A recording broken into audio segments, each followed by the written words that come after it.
Hi, my name is Dr. Andrew Park. I'm the president of the Ontario Medical Association. I'd like to share a personal story. 18 years ago, my father developed what he thought was a minor skin condition that just wouldn't go away. He was able to see his family doctor, who has known our family for decades and had clear concern for what was happening. Within a week, he had a biopsy. Within 2 weeks, he was scheduled for surgery for a new diagnosis of a cancer. Over the next few years, he received intensive treatments, including surgery, chemotherapy, and radiation. During this time, as happens to many cancer patients, he had a turbulent journey. He experienced infections, pain. He had a lot of questions about his general health, including what he could eat, what he couldn't eat, what he could do. My dad was still working at the time and working to support his family. The person that saw him through this journey and guided him with expertise was his family doctor.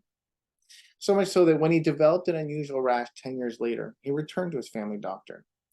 Given his prior history, she promptly did a punch biopsy in her exam room and confirmed that the cancer was back.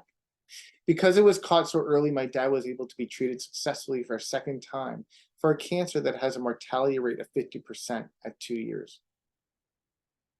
Since his initial diagnosis, my dad has had an additional 18 years with his children and grandchildren. My father and our family are fortunate that he had a family doctor who knows him and his medical history.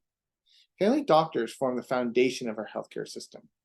They provide expert, comprehensive, continued, coordinated, and preventative care, as well as acute care from cradle to grave. They are also the gateway to the rest of the healthcare system. Without a family doctor, it's difficult to get a referral for diagnostic tests or to see specialists or surgeons.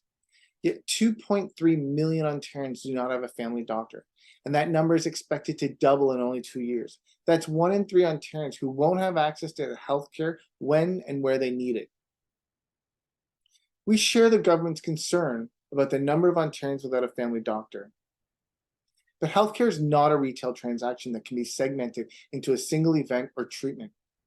It is about more than an injection or a prescription. The Ontario Medical Association believes that every Ontarian should have access to a physician as well as a highly skilled healthcare team that is connected and working with the full knowledge of patients, their lives, and their histories. Each member of the healthcare team working together to the full extent of their training has an important and vital role to play.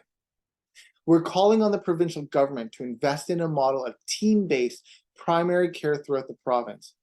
Only 30% of physicians now have government-funded teams, meaning 70% of family physicians and their patients do not. That's more than 10 million people. This cannot continue. I think often about the care that my dad received many years ago and what that's meant to our family. This must be the standard that we demand for all Ontarians. Let's continue to build a better and more connected healthcare system for all. Thank you very much.